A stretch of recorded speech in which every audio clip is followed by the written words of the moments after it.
우리가 회를 먹으면요, 그 회 진짜 맛을 알려면 그냥 회만 먹어야 돼. 생선, 그 살코기만 먹어야 돼. 그죠? 근데 그게 좀 맹맹하니까 뭘 먹어요? 네? 그 와사비하고 간장하고 먹죠. 근데 한국 사람들은 그렇게 안 먹어.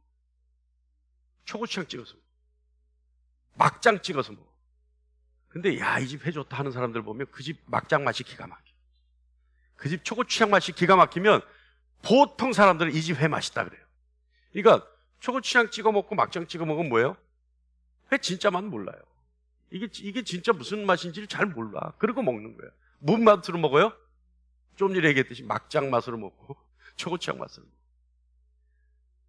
하나님 말씀도 마찬가지예요. 좀 막장 찍어서 먹고 초고추장 찍어서 먹을 때가 있어요. 하나님 말씀. 근데 진짜 먹으려면, 생선 맛을 알려면 생선 간장도 안 돼. 생선만 먹어봐야 돼. 그래야 이 생선이 무슨 맛이다 알 수 있어요. 무슨 얘기냐면 오늘 말씀이 그래. 그러니까 오늘 말씀은 날로 먹어야 돼. 그래야 여러분이 씹고 이래서 진짜 그 맛이 무슨 맛인지 아는 거예요. 할렐루야. 네. 그러니까 오늘 말씀 한 번에 이해가 안 되면 방송 유튜브에 있는 거 또 찾아서 또 듣고 하셔야 돼요. 네. 오늘 말씀 그래요. 좀 까다로워요. 근데 어쩔 수가 없어요. 이걸 뭐 가미를 하려니까 본질에서 벗어나는 거예요. 자꾸. 그래서 아니야, 이대로만 가자. 어저께 제가 고민하다가 그냥 제가 준비된 대로 하기로 했습니다. 자, 시작서부터 이제 좀 졸리기 시작합니다. 우리 지금 차게 틀어져 있는 거죠. 가끔 졸리면 막 우리 저 뒤에 성기현 집사님이 이거 삑 하는 소리 한 번씩 내줘도 좋아요.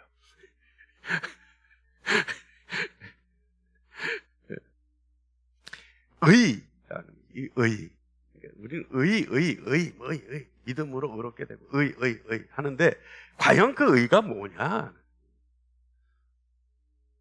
저도 사실은 그런 질문을 받을 때요, 정확하게 제가 다시, 책을 보고 다시 한번 공부하지 않으면, 한마디로, 의는 이런 겁니다. 이렇게 얘기하기 어려워요.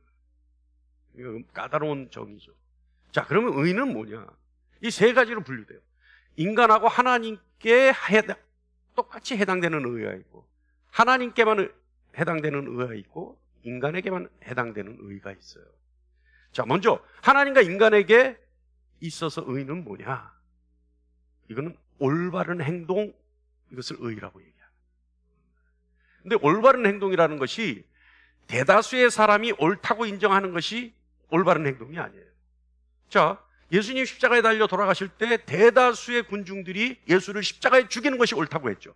그러나 여러분, 그것이 옳은 일입니까? 아닙니까? 아니죠. 그러니까 대다수의 사람들이 옳다고 얘기하는 것이, 옳다고 인정하는 것이 옳은 일이 아니라, 옳은 일이란 뭐냐? 진리, 그 다음에 생명, 그 다음에 선, 이것이 옳은 일. 이것을 추구하는 것이 옳은 일이죠. 그러니까 옳은 일이라고 하는 것은 진리, 생명, 선을 이루기 위해 해야 할 의무를 다하는 것, 이것이 의입니다. 할렐루야. 그러니까 하나님과 인간에게 있어서 의는 뭐냐? 옳은 일을 하기 위해서, 진리와 생명과 선을 위해서 해야 할 일을 최선을 다해서 실천하는 것, 이것이 의예요. 그리고 또 의는 선한 의도를 가지고 적극적으로 아름다운 덕을 실천하는 일, 이것이 의입니다. 그래서 의라고 하는 것은 모든 사람이든 하늘의 천사든 보는 이로 하여금 칭찬을 받아 마땅한 행위, 이것이 의입니다. 할렐루야. 자, 들으셨죠? 의는 이제 들으셨죠? 네. 자, 하나님의 의는 뭘까? 하나님의 의는, 단편적으로 얘기하면 하나님의 의는, 하나님은 약속을 반드시 지키신다라는 것이 하나님의 의입니다. 신실하신 하나님의 물인 그러잖아요. 이것이 하나님의 의예요. 그런데 하나님의 약속 중에 뭔 약속이 있느냐? 어떤 약속이 있느냐? 하나님을 신뢰하고 복종하는 사람들에게는 축복하신다는 약속이 있죠. 그리고 하나님을 무시하고 거역하는 사람들에게는 저주하신다는 약속이 있어요. 이 축복과 저주에 대한 약속을 철저히 지키는 것이 하나님의 의입니다. 그래서 성경은 하나님의 의를 이야기할 때 구원과 심판에 대해서 얘기해요. 그러니까 하나님의 의는 여러분이 우리 잘못 생각하면 하나님의 의는 사랑 아니에요. 하나님의 의는 약속인데 그 약속은 뭐냐? 축복과 저주의 약속. 그래서 구원하시고 심판하시겠다라고 하는 이 약속을 하나님이 무슨 일이 있어도 지키시는 것, 반드시 심판이 있다는 거예요. 반드시 구원이 있다는 거예요. 이것이 의입니다. 하나님은 하나님의 약속을 지키기 위해 거룩한 행동을 하시죠. 그 거룩한 행동이라는 것은 다른 게 아니에요. 초월하신 하나님이 우리가 상상할 수 없는 선한 일을 하시는 거예요. 그게 뭐냐? 독생자 예수를 십자가에 못 박아 죽이기까지 하나님의 약속을 지키는 거예요. 이것이 하나님의 의예요. 할렐루야. 이것이 거룩한 하나님의 의입니다. 왜냐하면 인간이 상상할 수 없는 초월한 일을 하나님이 하시는 거예요. 하나님만이 하실 수 있는 일이 그 일이에요. 그래서 그것이 의예요. 그래서 하나님은 악에게는 진노하시고 심판하시는 하나님의 성품이 있어요. 이것이 하나님의 의예요. 할렐루야. 로마서 2장 5절 말씀 한번 볼까요? 다만 내 고집과 회개하지 아니한 마음을 따라 진노의 날 곧 하나님의 의로우신 심판이 나타나는 그날에 이 말 진노를 내게 쌓는다. 어떤 날이요? 하나님의 의로우신 심판. 그러니까 하나님의 심판이 뭐예요? 의예요. 자, 이것이 하나님의 의입니다. 자, 그 다음에 인간의 의. 이제 우리가 이제 잘 들어야 될 거예요. 우리가 이제 잘 들어요. 이거 이래야 의롭다 인정을 받을 수 있어요. 저 천사들에게도 칭찬받을 의예요. 이게 뭐냐? 하나님을 영화롭게 하고, 하나님을 기쁘시게 하며, 하나님 뜻에 복종하는 것, 이것이 의입니다. 근데 여러분 어디서 많이 들어보지 않았어요?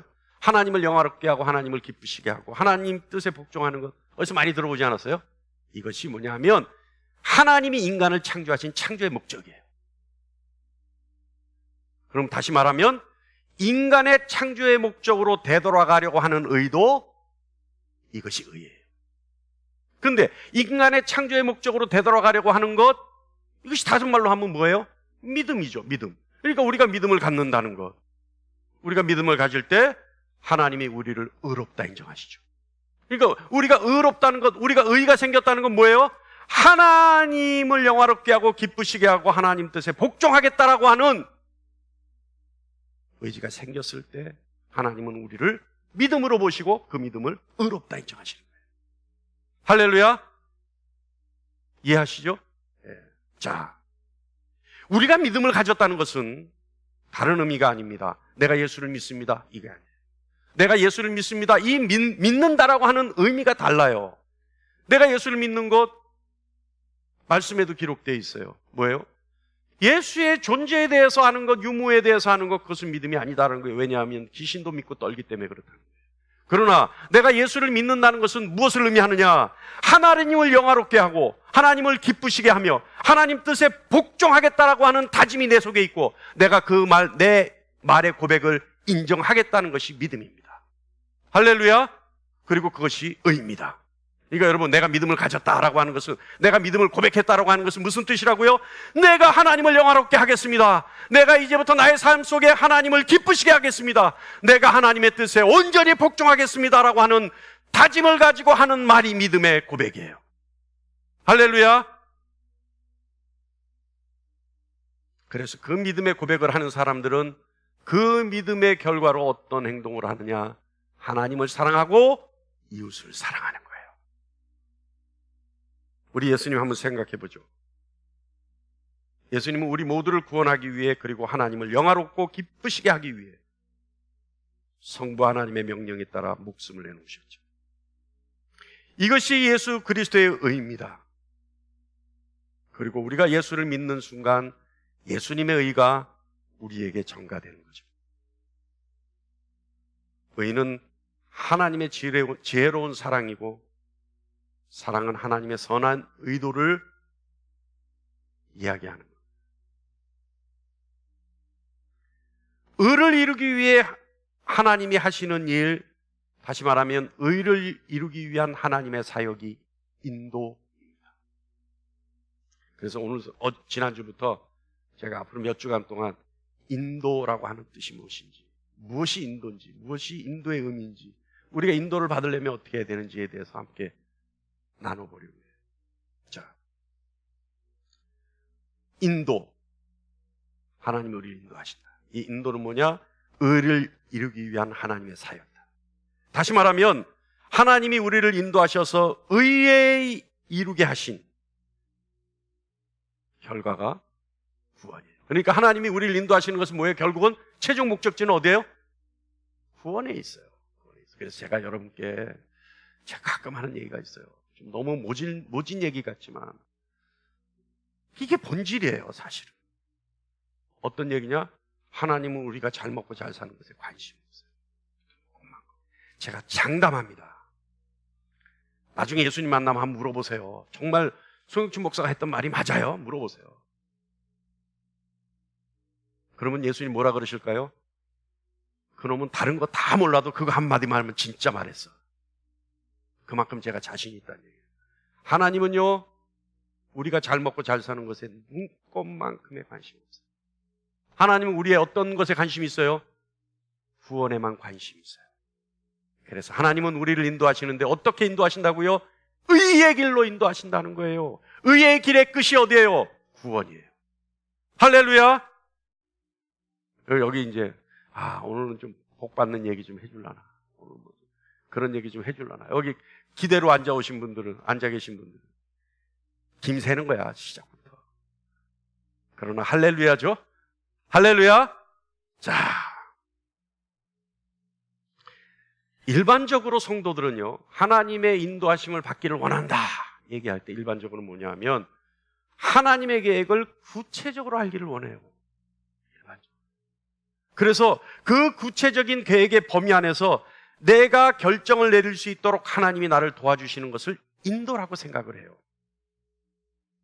그런데 여러분, 다윗은 하나님의 인도에 대해서 정확하게 말합니다. 시편 23편 3절에 하나님은 우리를 의의 길로 인도하시는다.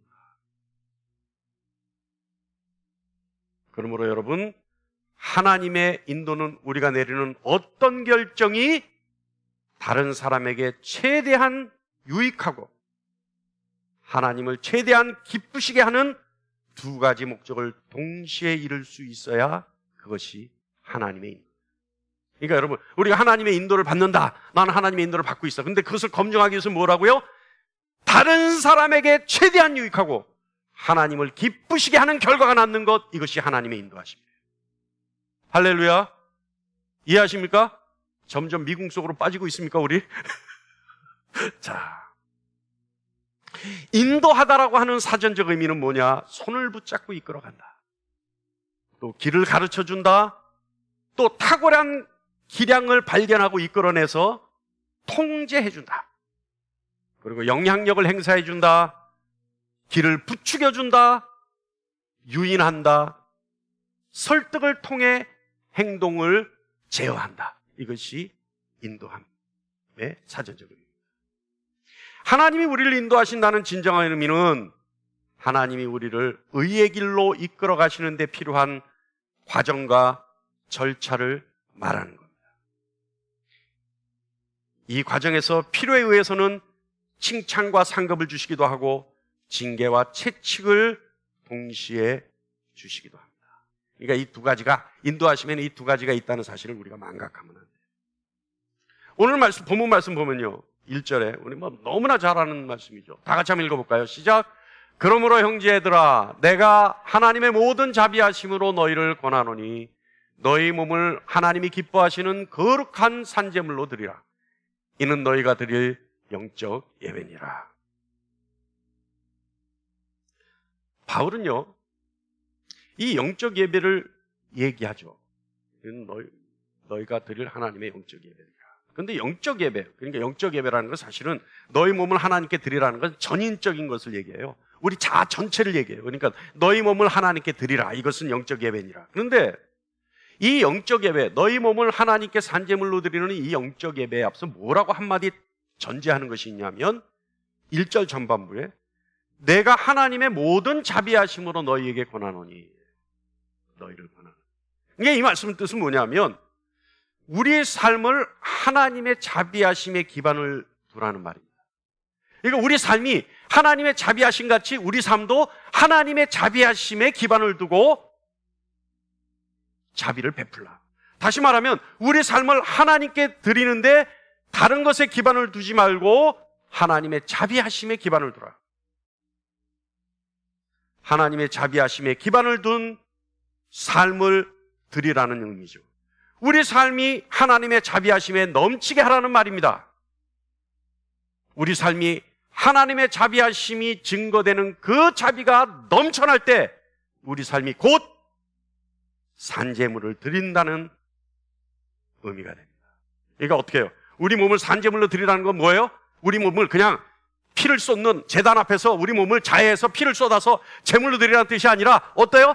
하나님의 자비하심이 드러나고 넘쳐나고 증거되는 삶을 사는 것이 우리 몸을 산제물로 드리는 삶이다. 할렐루야! 이해하십니까? 그거예요, 그거. 자, 그런데 2절에 보면 하나님의 선하시고 기뻐하시고 온전하신 뜻이 무엇인지 분별하도록 하라, 이렇게 돼 있어요. 이제 2절 후반부에 하나님의 선하시고 기뻐하시고 온전하신 뜻이 무엇인지 분별하도록 하라.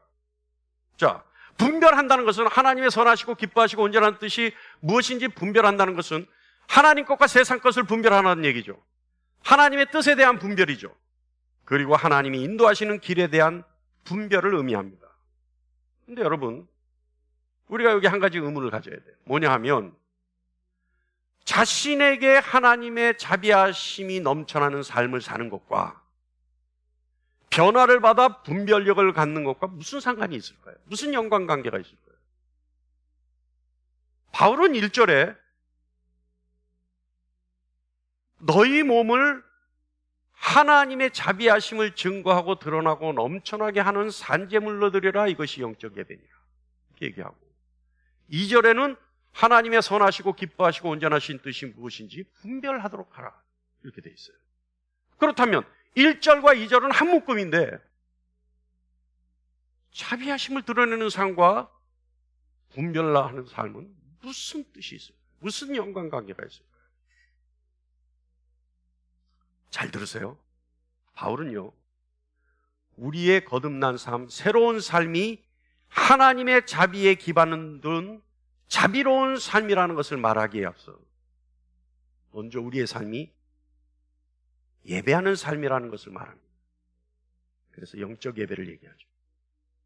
그리스도인의 삶이 사람들에게 자비를 베푸는 삶이라는 것을 말하기에 앞서 하나님을 향해 예배하는 것이 우선적인 삶이다, 우선적으로 선행되어야 될 삶이다 라는 것을 얘기합니다.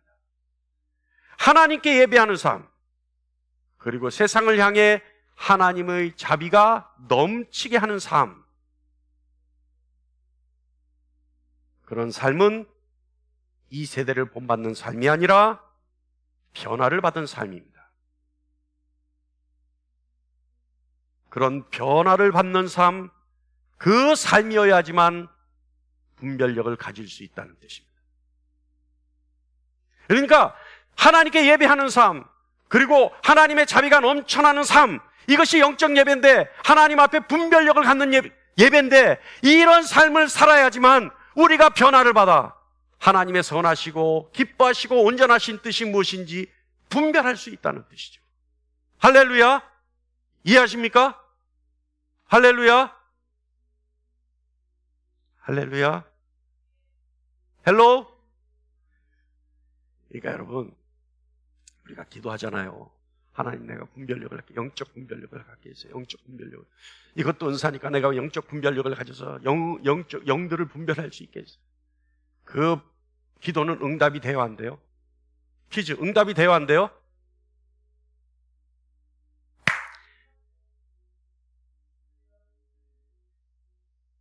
할렐루야. 그 기도가 응답이 되어야 한대요. 답답하네. 이 양들을 용서하소서. 그러니까 우리는 양이고 주님이 목자세요. 지금까지 땀이 뻘뻘 나도록 제가 여러분께 설명을 했는데 응답이 돼요. 응답이 됐다는 건 뭐예요? 내 삶이 하나님을 예배하고 하나님의 자비하심이 넘쳐나서 변화받은 삶이기 때문에 그 기도가 응답됐다고 얘기하는 거예요. 기도만 갖고는 응답이 안 돼요. 어떻게 해야 돼요? 하나님의 자비가 넘쳐나는 삶을 살면서 먼저 하나님을 예배하는 삶을 살아야지만, 그래서 변화를 받아야지만 분별력이 생겨요. 할렐루야. 그러니까 기도만 덮어놓고 해서 응답되는 것이 아니라 먼저 뭘 해야 돼요? 하나님의 자비를 증거하는 삶이 돼야 되는 거예요. 예배하는 삶이 돼야 되는 거예요. 그래서 변화받은 삶이 돼야 되는 거예요. 그래서 이 세대를 본받지 않는 삶이 돼야 되는 거예요. 그래야지 분별력이 생기는 거예요.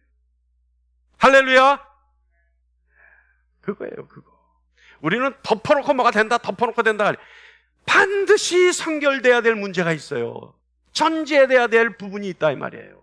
그거 하지 않고 덮어놓고 기도만 한다고 되는 거 아니에요. 물론 기도 중요하죠. 그러나 내가 그 기도를 하나님께 올려드려서 그것을 받을 만한 그릇이 돼 있느냐가 중요하지 않습니까? 그렇지 않아요? 그렇지 않아요? 할렐루야. 내가 물질을 위해서 기도하는데 하나님이 나에게 물질을 축복을 주셨으면 이 물질 갖고 마약 사먹고 이 물질 갖고 쓸데없이 방탕하게 생활한다면 하나님이 그 물질 주겠어요? 안 주죠, 절대. 백날 금식기도 해보세요. 주나 그 물질을 안 줘요. 그런데 내가 하나님이 나에게 물질의 축복을 주셨는데 내 그 물질을 가지고 하나님의 자비하심을 드러내고 하나님의 영광을 더욱더 밝게 하고 하나님이 말씀하시는 그 말씀에 복종하는 삶을 산다면, 그런 마음의 준비가 돼 있고 내가 그런 신앙의 준비가 돼 있다면 하나님은 나에게 물질의 축복 주시죠. 그렇지 않아요? 그거예요, 그거. 내 그릇이 어떤 그릇이냐. 내 그릇이. 여러분, 우리가 분별력을 가지려면요, 썩어 있는 부분에서 나와야지 썩어 있는 게 보입니다. 우리가 썩어져 있는 그 악취에 취하지 않아야, 우리가 거기서 나와서 그 냄새에 취하지 않아야 썩은 냄새를 맡을 수 있어요. 변화를 받아 세상 속에서 나와야 세상 것들을 볼 수 있습니다. 하나님의 인도하심을 받아 의의 길에 있는 사람들은 하나님을 예배하고 하나님의 자비의 하심을 드러내는 삶을 사는 것이고, 그런 구별된 삶을 사람들이야말로 하나님의 선하시고 기뻐하시고 온전하신 뜻이 무엇인지 분별하게 되는 겁니다. 할렐루야. 이것이 하나님의 창조의 목적에 부합되는 삶이에요. 사랑하는 여러분, 하나님은 우리 삶의 전반에 걸쳐 우리를 인도하시기를 원해요. 의의 길로 인도하시기 위해 우리의 모든 것에서 섭리하시는 분입니다. 그래서 우리의 성품도 우리가 하나님께 온전히 의지할 때 변화받을 수 있어요. 우리의 재능 마찬가지죠. 우리가 갖는 사랑관계, 하나님과의 관계, 우리가 설정하는 삶의 목적, 그리고 계획, 돈, 기회, 이 모든 것이 하나님의 섭리 속에 있습니다. 제가 그저께요, 사람들을 만나러 가는데, 사람들을 만나서 어떤 중요한 결정들을 얘기하고 제가 부탁할 것도 있고 막 이래서 그쪽에서 나에게 부탁할 것도 이래서 막 여러 가지 얘기들을 해야 되는데, 가는데 기도를 하면서 하나님 정말 오늘 참 이 만남이, 이 사람들과의 만남이 참 하나님의 인도하심이었으면 좋겠습니다. 좋은 결과가 나왔으면 좋겠습니다. 그러면서 이제 뭐라고 기도하는 것이 제일 좋을까? 뭐라고 기도하는 것이 우리가 쪽지 깰까? 쪽지 깨게 돌까? 이 생각을 하면서 가는데 갑자기 저에게 지혜가 떠올라요. 그래서 제가 무슨 기도를 했냐면, 하나님, 오늘 만남의 결과가 하나님이 개입하시고 간섭하신 결과가 되게 해주세요. 안 놀래네. 안 놀래. 아니, 너무 놀래서 표정이 안 나오는 거예요? 아니면 무슨 말인지 몰라서 표정이 안 나오는 거예요? 오늘 이 만남이 하나님이 개입하시고 하나님이 일일이 간섭하셔서 나타난 결과가 나타나게 해주세요. 기가 막히잖아요, 여러분? 그냥 넘어가겠습니다. 우리 삶의 전반에서 우리를 인도하시는 하나님께 드릴 수 있는 최상의 기도가 아닌가 저는 생각했어요. 내가 만나는 모든 상황이 하나님이 개입하시고 간섭하신 결과를 열매로 가질 수 있는 삶이 되게 해달라고. 기가 막히지 않습니까? 오늘 다 같이 그냥 넘어갈까 아니면 할까? 다 같이 한번 따라 하겠습니다. 다 같이. 자, 제가 짧게 읽을 테니까 짧게 하세요. 내가 만나는 모든 상황이 하나님이 개입하시고 간섭하신 결과를 열매로 가질 수 있는 삶이 되게 해 주십시오. 할렐루야. 해보니까 좋죠? 네? 그래서 듣는 것보다 하는 게 나아요. 말하는 게. 그런 의미에서는 여러분, 하나님의 인도하심을 바란다면 반드시 우리가 가져야 할 조건들이 있습니다. 바로 하나님의 뜻을 분별하고 복종하겠다라고 하는 의지와 태도가 필요합니다.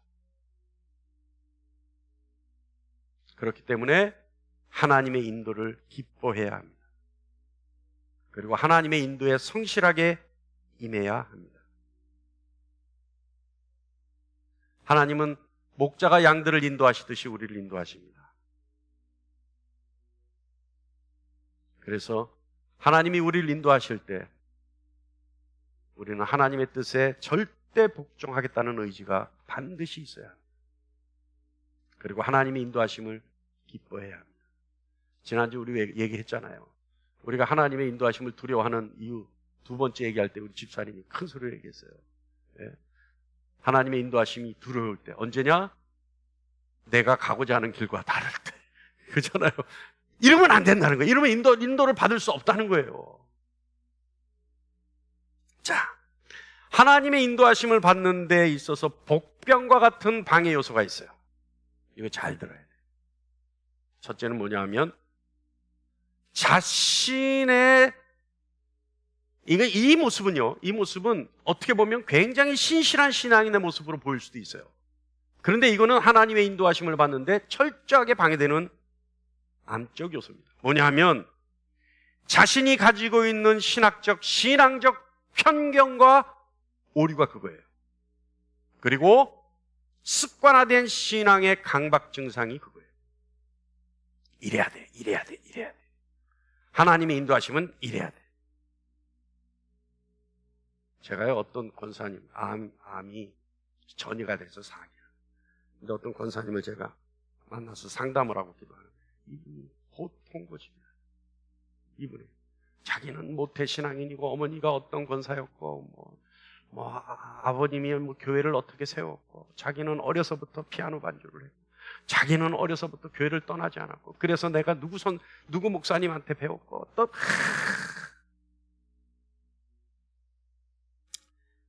제가 얘기해 주는 게 씨알이 안 얘기예요. 씨알이 안. 본인은 너무 신실한 표정을 짓고 있는데 내가 보기에는 도도한 표정. 본인은 인자한 표정을 짓고 있는데 내가 보기엔 교만한 표정. 절대 안. 제가 치유 사역을 하면서 딱 2번 실패를 봤는데 한 청년은 온몸이 아토피가 있었던 청년. 제가 실패했어요. 그건 이 시간에 얘기하면 길어지니까. 또 한 번의 치유 사역에서 실패가 그 권사예요. 내 머릿속에 죽을 때까지 지워지지 않아요. 제가 손들어 봤어요. 말이 안 돼요. 맥히질 않아. 왜요? 본인이 살아온 신앙의 틀이 딱 있는 거예요. 편견이 있는 거예요. 그리고 본인은 신학적 지식이 너무 풍부하다고 생각하는 거예요. 권사가 아무리 신학적 지식이 풍부해도 신학 박사과정까지 한 목사만큼 하겠습니까? 암시알이 안 돼. 내가 뭔가를 권면해드리면 기도해볼게요 이래. 이게 뭐예요? 하나님의 인도하심을 받는 암적 요소예요. 자기가 가지고 있는 신학적 지식, 신앙의 습관 때문에 하나님의 능력을 제한하는 거예요. 딱 이 안에 들어와야지만 하나님이야. 이 밖으로 넘어가면 절대 하나님이 아니야. 신앙인들 중에 여러분 제일 많이 하는 말이 있어요. 하나님의 방법과 세상 방법. 하나님의 방법과 세상 방법 있어요, 없어요? 있어요, 없어요? 있어요? 할렐루야. 하나님의 방법과 세상 방법은 하나님이 하시면 하나님의 방법이요. 인간이 자기 이기 때문에 하면 그것은 세상 방법이에요.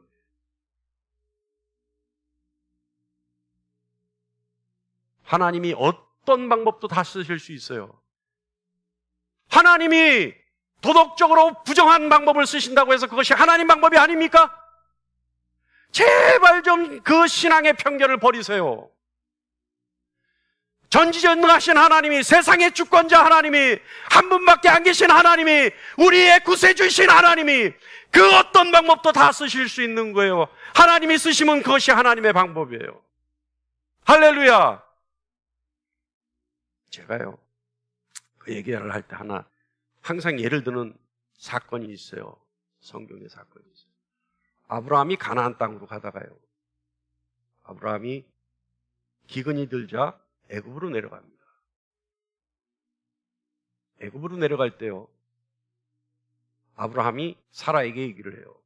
가서 우리가, 너는 누이라고 하고 나는 오빠라 하자.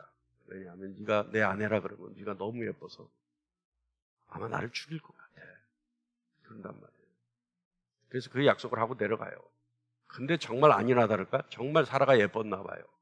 그러니까 애굽 왕 바로가 보고 혹 반했어요. 그래서 어떻게 해요? 우리가 다 아는 사건이죠. 아브라함의 첫 번째 실수. 그죠?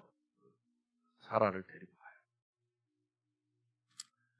근데 이 사건을 통해서 아브라함이 어떤 이익이 생기냐면, 유익이 생기냐면, 거기서 엄청난 재산을 받습니다. 그리고 가나안 땅으로 들어갈 때 가나안 족속이 무시 못하는 거부가 돼 있어요. 아브라함이 기근도 상관없이 가나안 땅으로 들어갔다면 아마 가나안 땅에 있는 족속들에게 멸살당했을 거예요. 그런데 애굽 땅에서 받은 재산을 가지고 들어가니까 거부가 돼 있으니까 종들도 많고 군대도 길러갖고 들어가니까 어떻게 해요? 가나안 땅에 있는 족속들이 무시하지 못해요. 근데 이 사건이 왜 중요하냐면, 사라가 애굽 땅에 바로에게 시집을 갔는데, 시집을 가서 왕비가 됐을까요? 안 됐을까요? 안 됐죠? 천만의 말씀이에요. 왕비가 됐어요, 사라. 그리고 나서 나와요. 그리고 나서 하나님이 임재하셔서 하나님이 바로를 충고하신단 말이에요. 권면하신단 말이에요. 이것이 여러분의 신학적 지식이에요. 그러니까 거기서 하면 다들 놀래. 지금 막 다 얼굴 표정 보면 사라가 시집을 갔다고 막 다 왕비가 됐다고 전부 놀래 있는 표정이에요. 이게 잘못돼요. 그런데 하나님은 그 일을 쓰셨어요. 그래서 바로가 아브라함에게 엄청난 재산을 맡깁니다. 하나님이 쓰셨다는 증거가 어디에 나타나냐면 아비멜렉 사건 때 나타나요. 아비멜렉 사건 때는 아브라함과 사라가 똑같이 가서 사라가 아비멜렉에게 시집을 가죠. 근데 그때는 어떻게 해요? 어떻게 해요? 첫날 밤에 하나님이 말리세요. 첫날 밤. 자, 그게 중요한 게 아니라 그건 나중에 이제 우리가 또 이제 창세기 볼 때 한번 또 하는 거고, 제가 여러분께 해드리고자 하는 말은 하나님의 방법과 세상 방법에 편견을 두지 말라. 하나님이 하시면 뭐라고요? 하나님의 방법. 우리가 여기서 하나님의 주권이 완벽하게 인정돼야 돼요. 아니, 여러분, 다윗을 하나님이 책망하셔서 다윗의 밧세바와 사이에서 난 큰아들을 하나님이 죽이세요. 도덕적으로 이거 맞아요? 이왕이면 용서해 주려면 기분 좋게 용서해 주지. 왜 큰아들은 죽여요? 이래 만에 죽습니다. 태어나지 이래 만에. 핏덩어리가 그냥 죽어요. 왜요? 다윗 왕의 죄 때문에.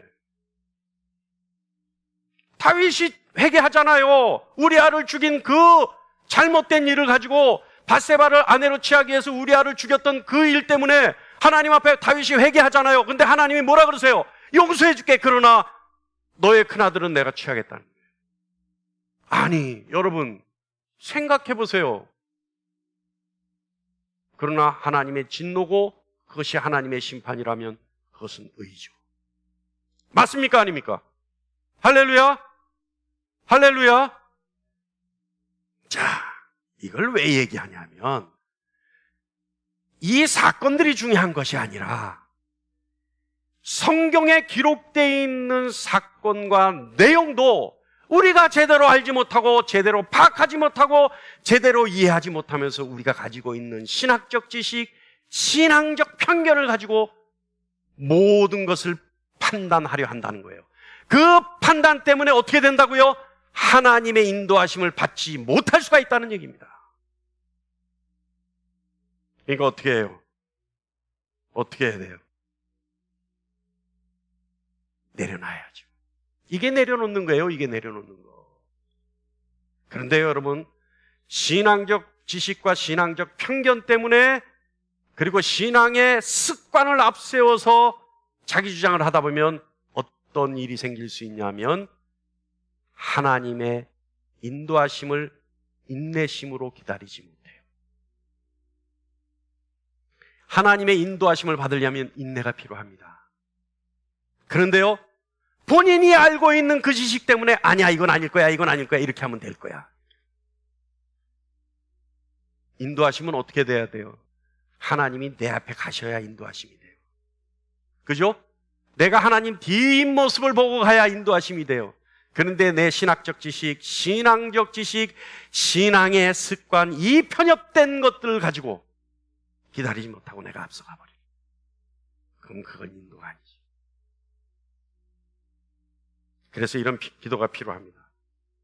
이 기도를 잘 들어보세요. 저의 생각을 판단하셔서 잘못된 것을 바로잡아 주시고 저의 생각을 인도하셔서 그릇된 결정을 내리지 않게 해 주십시오. 또한 제가 성령이 원하시는 하나님이 인도하시는 길로 옳게 가고 있다면 그저 내 마음이 편안하게만 해 주십시오. 할렐루야!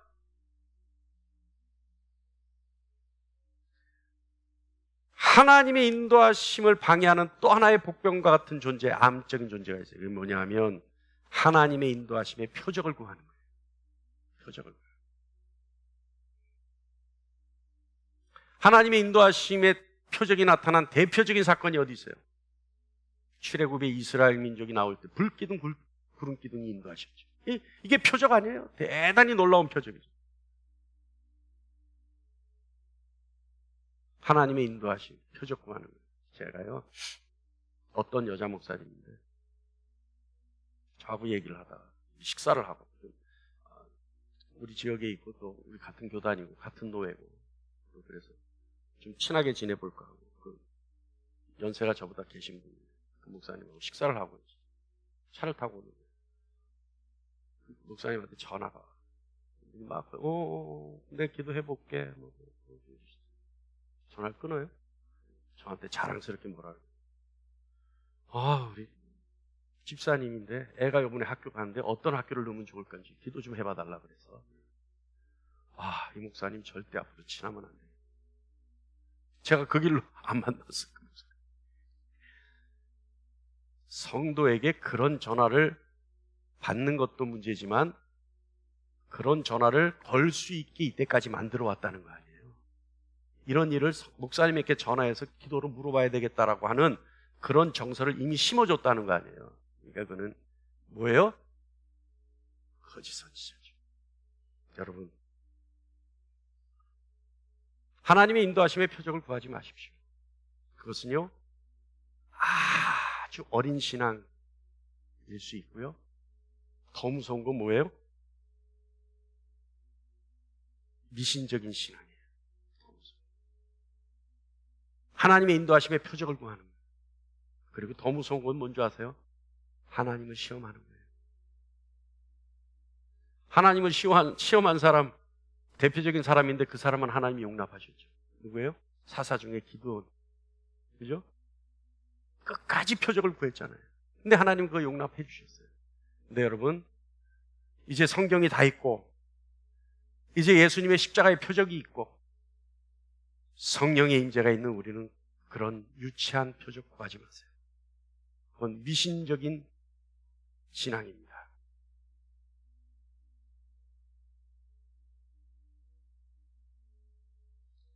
우리 주님이 성령의 역사에 의해 인도하심을 받을 때, 사단의 시험을 받을 때 40일 줄이시고 또 금식을 고난을 받을 때, 시험을 받을 때, 그리고 주님의 삶, 온 삶이 어때요? 고난과 역경. 그죠?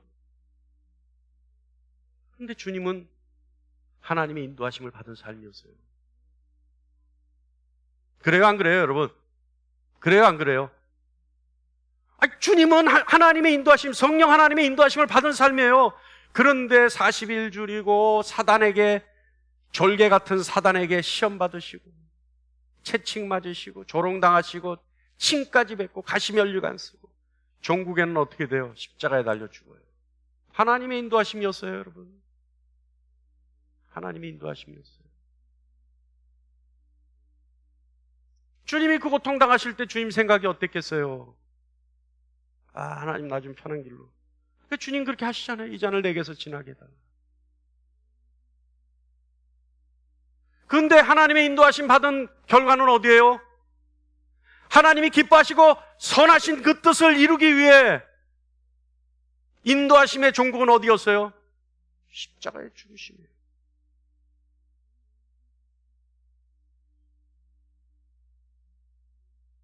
할렐루야. 여기서 더 이상 무슨 말이 필요하겠습니까? 우리가 하나님의 인도하심을 받기를 원한다면, 그죠? 복종하려는 의지 외에 무엇이 더 필요하겠습니까? 여러분, 하나님이 인도하시겠다라고 하는 약속은 하나님이 함께 하시겠다라고 하는 약속과 같습니다. 하나님이 내 삶에 함께 하신다면 그저 기뻐하십시오. 그저 찬양하십시오.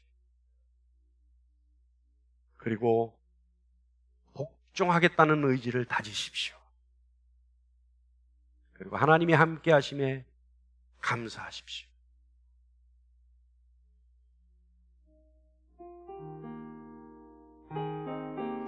하나님이 함께 하신다는 약속은 우리를 선하고 유익한 결과를 주겠다라고 하는 약속이요, 하나님이 우리를 의의 길로 인도하시겠다라고 하는 약속입니다. 사랑하는 성도 여러분, 하나님의 인도하심과 하나님의 함께 하심을 간절히 원한다면 우리 기도하는 겁니다. 하나님이 개입하시고 간섭하신 결과가 내 삶의 열매가 되게 해달라고. 내 삶의 곳곳에서 하나님이 개입하시고 간섭하신 결과를 열매로 갖는 삶이 되게 해달라고. 그 삶이 하나님이 함께 하신 증거요, 하나님이 나를 인도하신 증거가 되게 해달라고. 그저 그렇게 기도하는 것.